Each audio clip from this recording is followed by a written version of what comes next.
Hello, but I want, guys, I was wanting to share, like, I heard something and I've shared this with a couple of you guys, but do you guys ever hear of a guy named Michael Beckwith? Michael Beckwith, you should look him up. I saw him in the movie The Secret like 15 years ago. Okay. He's a black gentleman out in LA. He was a drug dealer, had a kind of literally a finding of God. Totally changed. Now he's a pastor of a huge church called Agape, I think in LA, and very in tune with God, law, natural laws, those type of things, right? And the reason I want to share this with you, because I find myself in this, and I think probably every one of us do to a degree, and I'll tie it in, I promise, but he says, one time he had someone in his congregation who became homeless. And he goes, and he started to ask himself the question, right? So again, going into, you guys know me, what I'm going to talk about. So negative, positive, right? Mine. But here's what he did. He said, what would cause someone to become homeless? He asked that question. So let's say that the question is a negative question. Well, that's what you're going to draw back to you. But my point is, anytime you ask a question, there has to be an answer. Does that make sense, guys? Okay. And anytime I learned this early on in life, and I don't know how I picked this up, but anytime I had, and you guys ever remember it back in like high school, junior high, maybe you're struggling with a math question and you couldn't find the answer and it just kept beating up on you. And then all of a sudden you're like, you would ask yourself when you go to bed and you'd wake up with the answer. Has anybody ever done that other than me? And that's because your mind goes through 20,000 thoughts while you rest and sleep. So the last thought you put in the mind is going to play over and over and over again. During the day, about 60 to 65,000 thoughts. And unfortunately, our environment is influencing us tremendously. So if we're not in a good environment, let's say we go to work every day and we don't like where we're at, do those other people probably like where they're at? So right, like if we pick on you for a second, right, Share, like the people you're working with, they probably don't want to be there. They're counting the days down till they can retire. That's not a real stimulating environment. So guess what you're going to attract back in that environment? Does that make sense? So what Michael did is he asked himself, well, how would someone become homeless? And within weeks, he gets, guess what? Something from the IRS, delinquent taxes. He gets a letter in the mail of foreclosure on his home.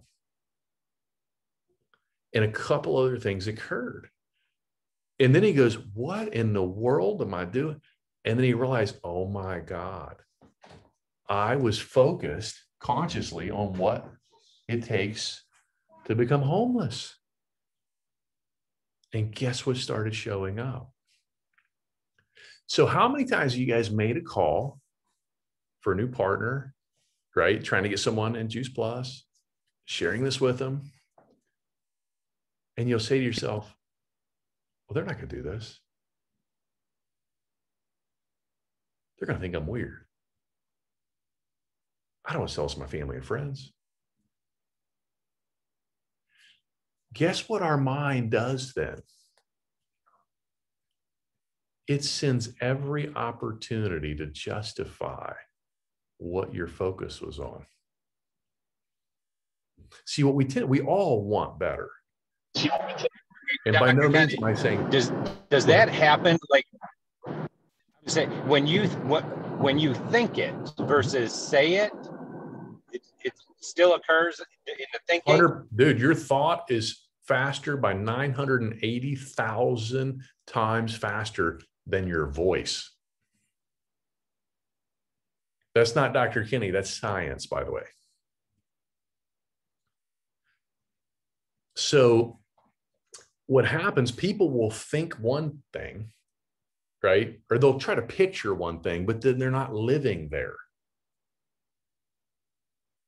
Like, it would be so great if I could get out of the situation, but then they go back in the situation in their mind and they live there because that's familiar. And what I learned is that a lot of times have you ever noticed how you don't? Okay, so yesterday I went and played a round of golf. Okay. It was freaking terrible. I mean, I had crap. It looked like I hadn't played on about 4 or 5 holes in my life. Now, you know what I did? It's funny because when I hit one perfect, I don't really focus on that. I know it felt great, but I don't know why. See, it's when we screw it up that we assess it. What did I do wrong? What did I do here? So I called that person. So I had a lady reach out to me yesterday, a big old thing on Messenger. And she goes, so I hurt my low back bending over, helping somebody, and my whole leg's numb, and my hips and everything. Can't move, can't function. I go in to see the chiropractor. He fixes me and I feel much better. And so I gave him some samples of Juice Plus.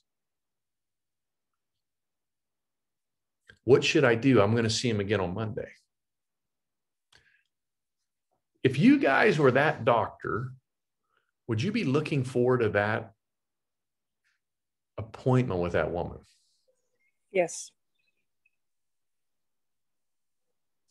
If I went on a date with one of you ladies and I liked you and I told you I wanted to marry you right then and there, how would you guys feel? Even if you thought I was hot and great and whatever, like, what would you think if it was the first date? You're crazy. That was her first date with that guy. She can't walk and she's pitching Juice Plus at him. Let's go church-wise. Same thing. You meet somebody, right? Now, if there's an opportunity, it's different. But my point is, you got to know the situation. And you have to look at it from the perspective of the person. Now, you can intrigue them by asking questions. So if I got blown up, went into that guy, she's like, well, how can I get him on my team, right? How can I get him to take the product? That's what she's asking. Do you see how it's not about him? It's about her. That's not what Christ taught. Do unto others. Put them first. Understand their needs. Now, what if she would have taken something to the guy, thanking him, not Juice Plus related, right? A card, a gift card somewhere, right? $5 at Starbucks or whatever. Thank you. So, God, you have no idea what you did for me. Thank you so, so much. Okay. And then 2 or 3 visits later, she's going back. Man, I just listened to some other night. I don't even know this would, you know what I mean? Like, be benefit to you, but I'm sure you as a doctor understand the power of reducing inflammation. And man, I've been taking this stuff for years to reduce inflammation, but I never understood the power of alignment and what you're doing with me and neurologically and all these type of things. Thank God I was doing what I was doing so you could do your works faster. I still haven't said anything about what I'm doing. If he's intrigued, what's he going to do?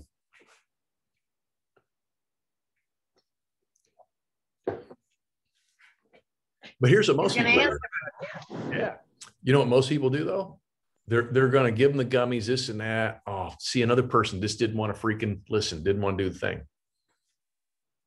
He thinks I'm just a salesperson. Do you get what I'm saying? And then she's going to justify it. And guess what the universe is going to send her to justify what she's doing? So if we all go outside and plant grass seed or what if we just go outside and just throw seed on the ground, but we don't get the soil ready? And then we don't cover the seed up and we don't water it, don't fertilize it. How much do you really think of that seed will really pop up? But what if we started to notice, right, by watching other people, God dang, Steve and Laura, their grass looks freaking amazing. What are they doing different? I go start talking to Steve. See, I've made mistakes. And if I'd have done it right on accident, I would have never looked into it. Oh, Steve's really, some people just do, right? You see people like that. You know what I mean? They just do everything right. You're going, but they can't tell you how they're doing it. See, this is what Christ meant when he said, ask. You got to do the work to seek. And then you knock. You knock on the physical level.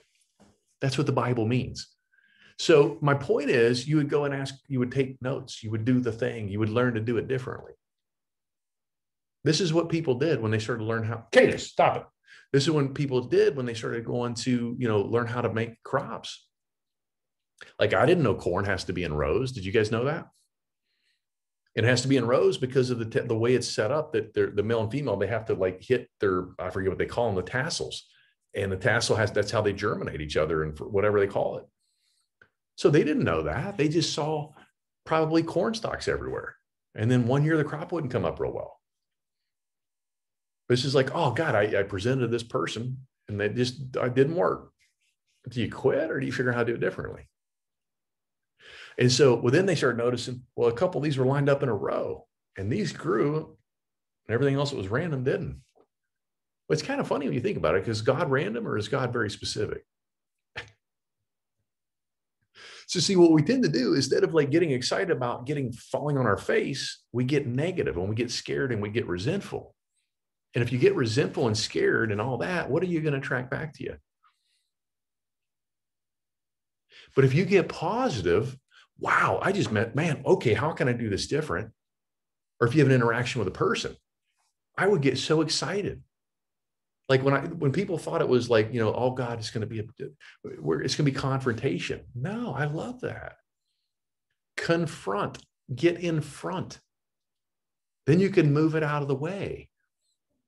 Once you clear it from their mind, you can move forward. You guys ever watch the show Cesar Millan, the Dog Whisperer? You know what he says? I train people and I rehabilitate dogs. It ain't the dog. I said to my daughter, I said, Cadence, who's the problem? The dog or she's 8 because we're getting a puppy. And so my wife put on these shows. We used to watch them all the time. And it worked. I did this in my clinic. That's how I could see so many people. I would interrupt. What he's doing is interrupting the patterns. And I didn't know this part's really neat. Dogs smell first. Before they're blind and deaf when they're born, but they smell first. And so he would get the dogs into the place where they would smell. He wouldn't say, oh, you're so beautiful, da, da, da, because that ramps up the brain. He wants to get the dog in a neutral state. And so what he does is he'll use his hands and he'll poke them in certain spots and he'll create a bubble around himself. He'll show them that he's the alpha, he's a leader, because the dog is going to keep acting like an idiot. The kids are going to keep acting like an idiot until the leader is established, because someone's trying to take over. It's the same thing here. If you don't establish yourself as the leader, nobody's going to follow you. And this is when people jump around all over the place and they're never where they're at. They're doing all kinds of things. They're spinning all kinds of plates, but they're not getting anywhere. You follow me? It's like, have you ever seen how, I love this. Have you ever seen how they train lions? I shared this on a call the other night. Look at that. He's taking a chair with 4 legs. And this is something I learned from Wallace Wattles. He said, don't have your mind in the future and don't have it in the past. Be in the moment. Be in the present. So what they're doing with those 4 little legs, it's confusing. The lion doesn't have a center point to focus on. So the point is, when you're in a position, you need to be in that position. But you need to focus on how can you serve the person in front of you first. Look at it. If I were you, right, how would you look at what I'm sharing with you? I learned that early in practice. I would just give people recommendations. Take this thing, do this, right? Come see me. Does this sound familiar, guys? Do. But here's what I found. If people understood while I was asking them to do that, guess what they would do? Do any of you like being told what to do? But if you explain it in a way that people understand it from their point of view, what do? They may not want to do it. They may not do it. And that's okay. It's not for us to decide that. Our job is to make sure they have the information to make the informed decision. And maybe that person falls on their face a bunch and they keep dealing with health issues. You don't keep saying, take Juice Plus, take Juice Plus, take Juice Plus. That's what people do. And you know what happens? That person gets pissed off at you and they don't want to be friends with you anymore. Or they befriend you, right? So what if I said, you know, man, God, Laura, are you okay? Man, I saw another post about this and your kids are, you know what I mean? And I'm just seeing a lot of different things. Are you okay? Is there anything I can do to help? You know what I mean? Talk, whatever. And I just shut up and let her talk. And then I'll listen to what she says and she'll give me little points that I can maybe interject with. And then I may say, you know, something like, you know, Laura, listening to you and watching what you're going through, I can just tell you're so frustrated. And it's cost you time and health and money and frustration.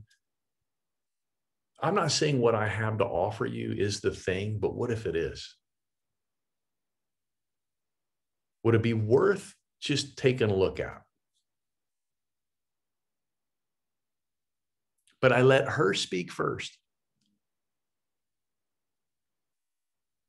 Think about as women when your husband tries to fix the situation. You guys hate that. Right? Truthfully. Because what do you guys as women want to be? You want to be what? Heard. Right? You understand what I'm saying with that? You have a bad day and you want to talk all about it. You don't want him to say anything. You just want him to nod and agree with you and say everything's going to be okay. I know this because I'm really bad at that. Because I love my wife and I don't want my wife to hurt. Right? My job is to protect and provide. And I'm not protecting real well when she's crying. You follow me? So what happens is I'm not trying to fix her. I'm trying to fix the situation so the situation doesn't keep occurring. Because all that life's about is results, right? And memories. I mean, think about it, right? It doesn't matter if we're not getting the result that we want. We need to think differently. We need to act differently, right? Create different habits. That's all. Once you create a habit in the subconscious, your results are in place. It's just a matter of time for the results to catch up physically in the world. And if those results aren't what we want in the future, then we have to be able to assess it consciously, look at it, ask different questions. And then once we become aware, we have to condition that until it becomes a habit again. And then we'll elevate, we'll level up, as they say, and then we'll get stuck again. And you just do it over and over again. It's unnatural not to grow. And it's not about coaching. And it's not about like, if someone's trying to help you like that, it's not about them trying to fix you. It's not that. It's about helping you get to a new level. See, if you, like, I was always coached. How many of you guys ever played sports? I love asking that question. If you had a really good coach, did they just let you do it your way? Or did they point things out to you and give you drills to do the thing? Right? And if they really stayed on your butt, they really cared about you, right? Because if you don't care about a situation, a result, whatever. You follow me? But you got to go do the work. And the way you do the work is get in front of people. That's where I had an advantage because I saw so many people so fast. You can read behavior on people before they even do it. You know what they're going to do. And if you do it enough, you'll start to see the patterns. It's really fun. Like you'll start to get excited about it. So I would get to the point where I would say something and I'd watch a person do something. And I knew right where their thoughts were. I knew where their pattern was. Laura, that's how you always go, how do you know what to say? Because I've seen that situation a freaking million times. But I only see the situation because I've already learned what the body language means when I ask the question. So when I ask the question, the body language shows you the cards I've always taught you guys. Once you see the card, you know what their paradigm, their program is. And now you know when to interject. And sometimes you might not even say it. You might just listen. Get them to where they want to ask you the question. Because most of the time, you ever notice when people ask you the question, they don't really want the answer. They just want you to agree with them. So sometimes you got to let them waller in their misery to let them see how bad it is. Because the mind runs from pain before it runs to pleasure. It's got to get so bad before it will move forward. How many of you has ever had a relationship that just went on and on and on, and you knew you should have been out of it, but you just stayed in it? It had to get so bad before you finally said, I'm done, right, Cheryl? I mean, I did the same thing. I'm not knocking here, right? That's just how, that's what has to happen. It's like I was telling Kathy the other day, my little girl was about, I don't know, 8 months, a year old. And I was 242 pounds. That was big for me, huge, probably the biggest I'd ever been. And she put her finger in my belly button and her finger disappeared. And I was like, I'm disgusting. You know what I mean? But that was my tipping point, because I couldn't see how fat I was. I couldn't. You know what I mean? And then I got thinner and I was like, Jesus Christ, honestly, like, what the hell? Oh, I love you, honey. I'm like, my God, I look like Santa Claus. Like, what? You know what I mean? Like, what'd you let me get like that for? And it was so funny. I mean, like, I would go and there was like it was called, in Michigan, they had apple orchards. I would go get a freaking apple pie every Sunday and donuts, fresh made every morning, every Sunday. I'll eat that freaking thing. Well, God dang, no wonder I look like Moby Dick. You know what I mean? Like, literally. So, but I had to get that point. And do we all know, like, my point is, do we all know how to lose weight?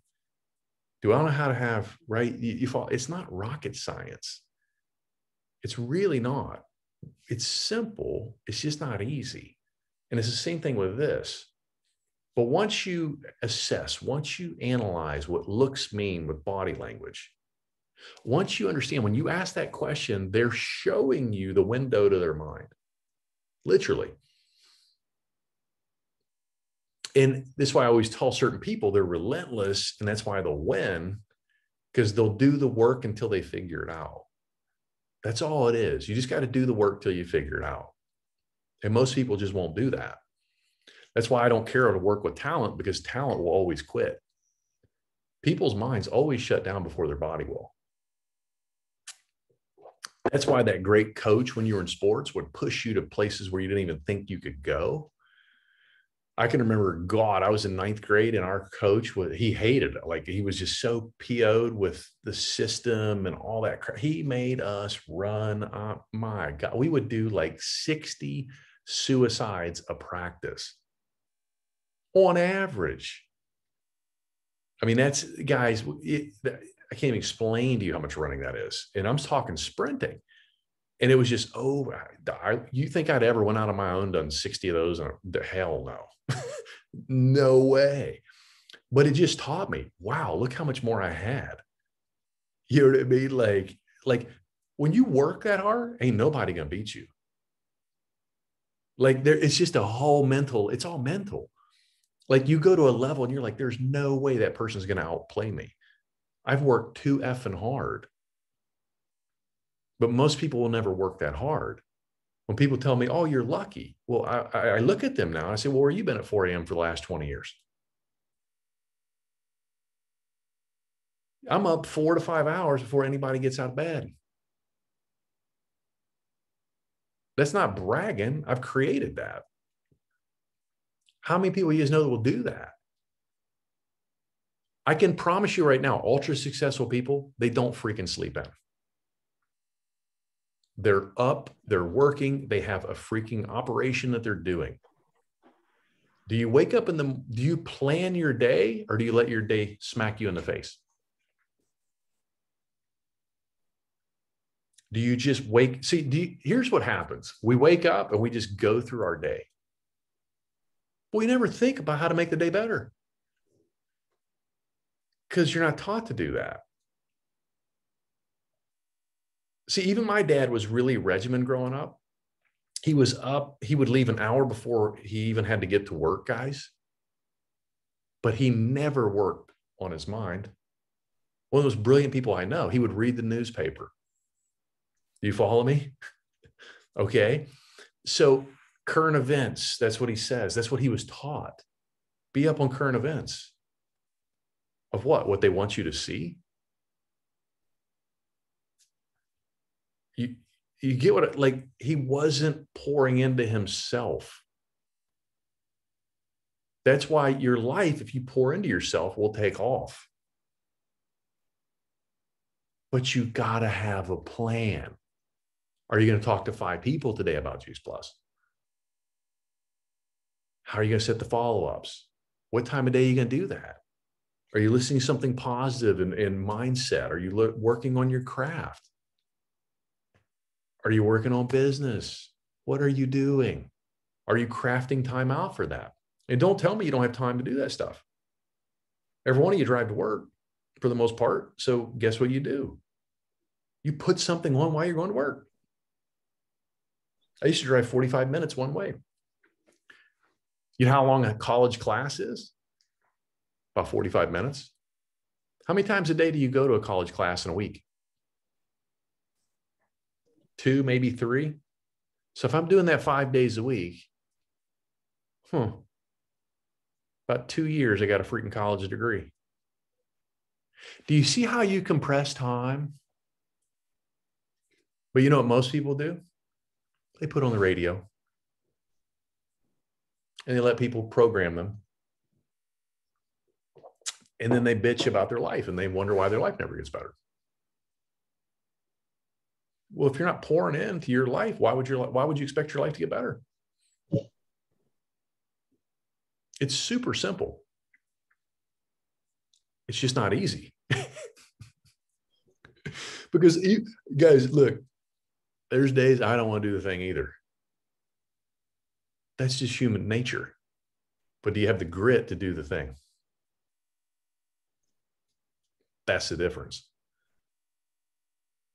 And whatever you got to find to motivate yourself to do the thing, you do it. My motivation is that little girl. When you see somebody that's learned to control their thinking, they were chaotic at certain points in their life. So you can have a Ferrari, and that Ferrari is all over the right? And they're trying to get over here to point A, and they finally get there. You can have a little Pinto, and it's just, and it's slower than hell, but it can get there faster. You know the difference? One has a goal, and the other one has no idea what they want. None. They don't know what they want. Would you guys wake up right now, go to the grocery store without a plan? Like, think about this. When you pull out of your driveway, do you guys know where you're going before you go? Or do you just go drive around? Have you guys ever went to the grocery store without a list, without a goal? How's that turn out? Do you have more? Do you spend more time in the grocery store? Do you spend more money? Weird. Huh. Wow. Weird. Can I say it? Weird.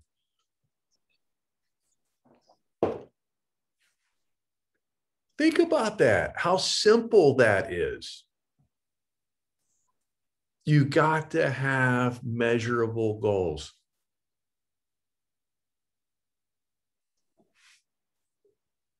And that's why I want you guys watching Cesar Millan. He'll show you how to change these things. And I promise you, you'll find yourself in there. It's comical. I used to watch that all the time. In fact, we had dogs that were so unruly. So looking back, we must have been unruly people that I wrote Caesar. I'm like, please. I wrote it like from the dogs. Like, we need your help. He never came. No. But I love, watching him. It's amazing. He just does that sound. He makes that, and they. Like, he doesn't even do that anymore, Laura. Now he doesn't even do that unless he has to. He does because the sound creates, he's learned. So here, okay, so this guy is a master. That's what I want to put. Thank you for bringing that up. He's a master of this, but he doesn't stop improving. See, because you're right, Laura. What he used to do is he would teach you, and he would, right? Yeah. He would. Now he's realized. Remember, I said earlier that smell. Yeah. So when you're introducing sound, it ramps up the dog's brain even more, and the dog's already chaotic because you weren't the leader at the time. And so the dog was confused, okay, because it didn't know what was like. And so it feeds off our energy. So if we're chaotic, guess what the dog mimics? Okay. Now we got a dog when I started learning this, and he was abused. It was so sad, guys. I mean, he was 4 homes. We were his 4th. They'd leave him out in thunderstorms. I mean, it was freaking nuts. I mean, if you said Jake, he would submit and pee all over the place. I mean, it was terrible. Okay. And I had to use this on him, and I got him to open up and love people. I mean, you would come to my house and he would lay his head on you for hours and wouldn't move when I was done with him doing this stuff. So I took him from the exact opposite end of the spectrum to the other, versus taking a dog that's crazy and chaotic and taking him the other way. It's just balancing neutrality, right? So now what I'm saying is Caesar used to use the noise. Now he doesn't. Now he adapts. But if you're not aware, you can't adapt. And if you don't have a plan, you'll never have the energy to change the belief system, the pattern, the paradigm. You'll be the Ferrari going all over the place using all your gas. See, you can take a little Pinto, a little freaking Fiesta, and if you have a goal and you have set procedures to work on, it'll make it there and it'll preserve the energy to make the changes. But if you don't, you'll just bounce all over the place like a pinball. This is what 99% of the world does. You understand what I'm saying with that? But what he does, he's so efficient in how he does it. He's able to preserve the energy that he has in that gas tank and not overextend it. And then there's energy to pour back into something new. Does that make sense? Learn the thing and then move forward. What's that, Kath? I'm sorry. Is that a movie or is that just shows? No, it's if you have Disney Plus, they moved them all in there now. You can find some on YouTube, but I would recommend you guys go buy. You can probably buy his old series stuff. It was like it's called The Dog Whisperer. Okay. His name's Cesar Millan. He's from Mexico. I mean, he came to America with absolutely nothing. Okay. Himalayan? Yes, sir. Yep. And but you got like we have Disney Plus with Netflix, all that stuff or whatever. Yeah, we do too. You just look it up and you'll find him. He's got hour-long, things and stuff like that, Kathy. And if you go on YouTube, you can find a couple of them, I think, but most of them are 5-10 minutes. And he'll show you, he gets bit all the time. I mean, like you'll learn so much, but he's showing you it's not the dogs. It's not your partners. It's us. When you take that ownership, okay, watch what starts to happen. He doesn't pass the buck. You'll hear the people though, always, what's the dog? Eventually at the end, you'll see them go, shit, it was me. You know what I mean? Like they'll finally admit, oh my God, I was the retard. And when I say retard, I'm not making fun. Retard means stop of thought. Okay, that's what retard means. Retardation means stopping of your thinking. So many people live the same life 75 times, the same year 75 times. They never change, never grow. They just stay stuck.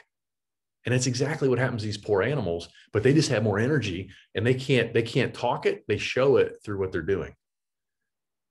And it's exactly what is going on in people's lives. It's truly profound. And it's just funny. This guy couldn't even speak English and he came to America. You know what I mean? So, I mean, like, think about that, right? Now he's got, wait till you see it. He's got like this whole freaking like dog. I mean, it's on the side of a mountain in LA. It's freaking crazy. It's awesome. And it was all for serving animals. That's all it was about. And he grew it into this massive thing, but his intention was to serve. And now he has more than he knows what to do with. See, if you keep tilling and doing the work, eventually, guess what happens? The crop comes in. And when the crop comes in, there's so much you don't even know what to do with it. You guys have any questions about that? I know I'm kind of a little bit everywhere today, but I want to tie in multiple concepts with what you're doing. Are you working on yourself? Are you working on your craft? Are you working on understanding people when you're talking to them? How are you crafting messages? Are you giving them things like I would share these things I'm telling you guys with patience in the room when I would take care of them? And as I shared those things, guess who it influenced? How do you build a habit? Repetition. So Guess who it kept strengthening over time as I was adding value to them? So if I was sharing it with 50 people a day, it was one thing. What if I was doing it with 100, 200, 300?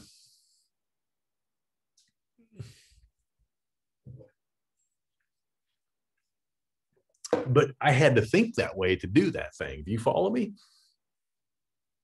Most people never even have the thought of how to freaking do that. Nothing happens by accident. God does not happen by accident. There is no serendipity. None of that. God is extremely specific and organized. Gravity works every freaking time, not 99% of the time, not 20% of the time, every time. We are the ones that screw it up because of our lack of understanding.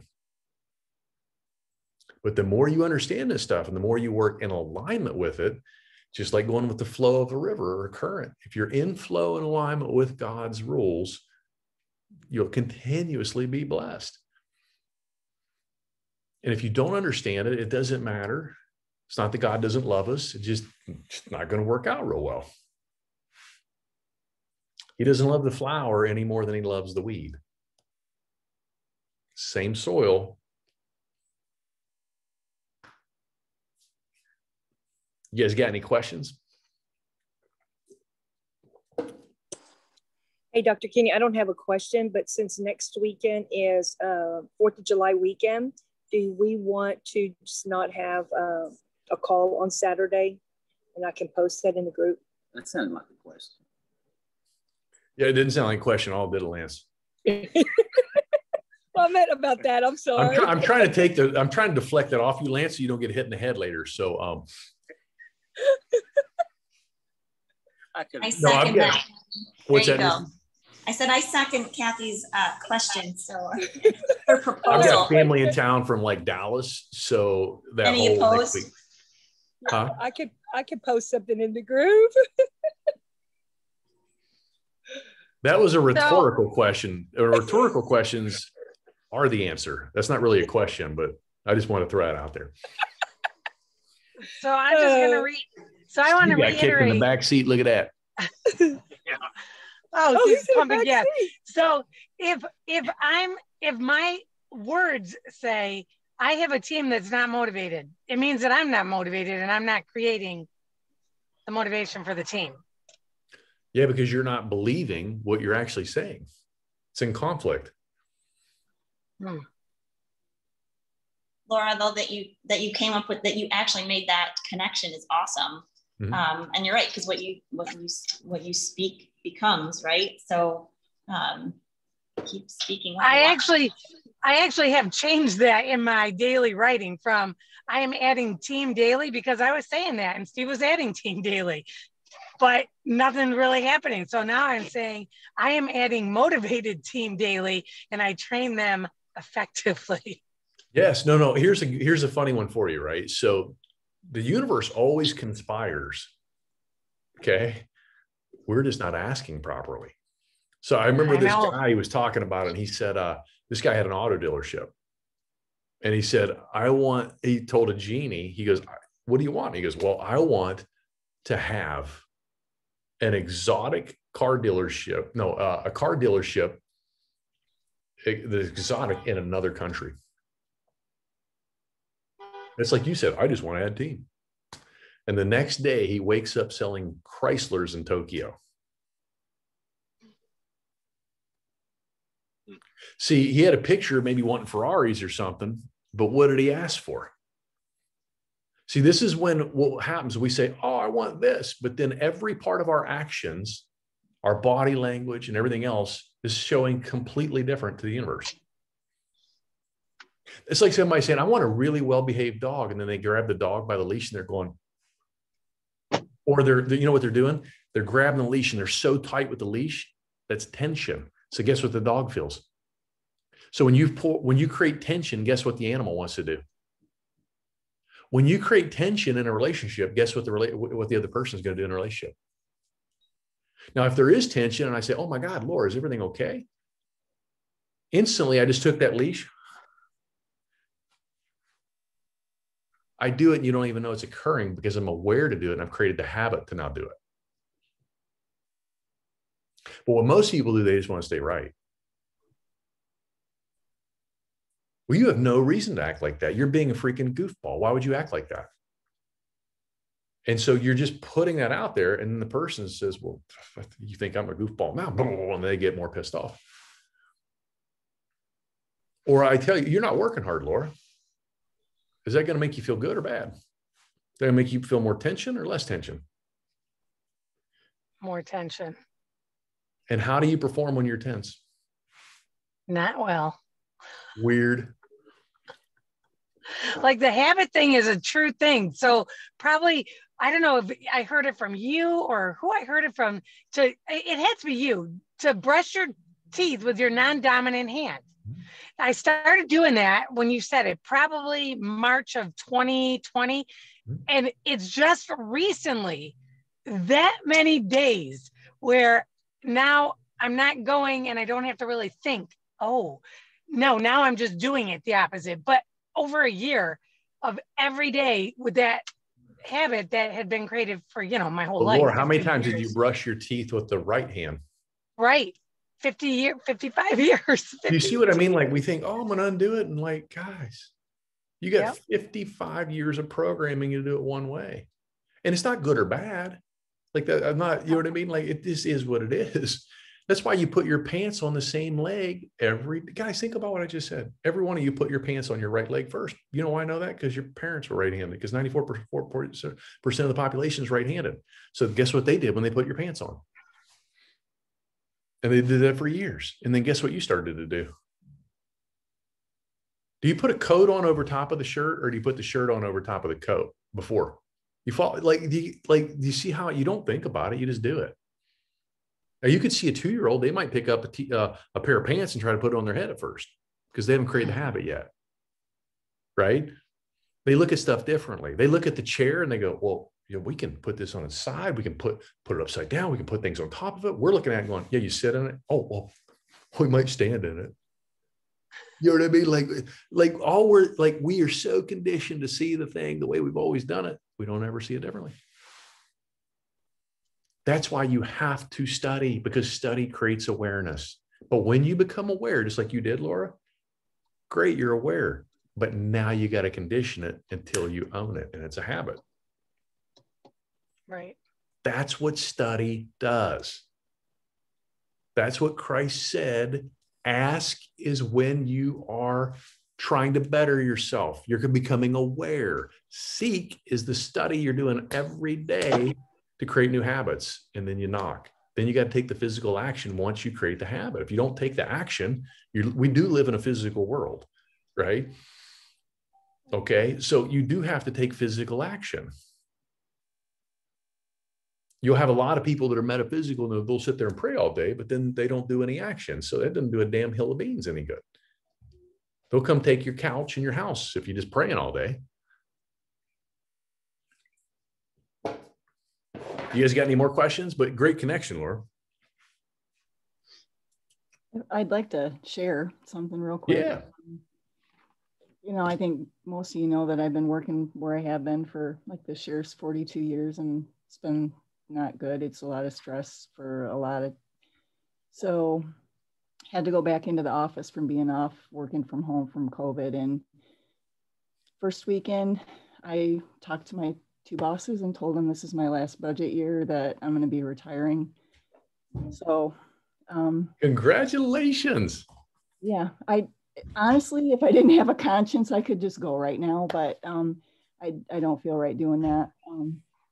So I'm thinking early next year will be the time. So I just wanted to share that I did take that step and actually talk to him. Awesome. It was like just doing that. It was like a weight lifted off, just saying it, and putting it out there. So congratulations. She's retiring in a year. Yeah. That's awesome. Good news. That weight feels great coming off, doesn't it, Cheryl? No, we're good. It does. Just even speaking It's awesome. with them, it was like, now I spoke it, and it's instead of me in my head saying, I'm going to do it and just never, I just got to a point where I can't do this anymore. Is it funny? You had to get so sick of it. You had to. Yeah. There's a bunch now of it's happening. Creating a new you on its way. I love it. Thank you. Awesome, guys. I have to roll. Great call. We go to support one of her little girlfriends in her first swim meet. So, hey, if I don't see you guys, happy 4th of July. Greatest country on the planet. Let's keep it that way, right? Love you guys. Have a blessed week, and I'll see you in 2 weeks. Bye. Have a good one.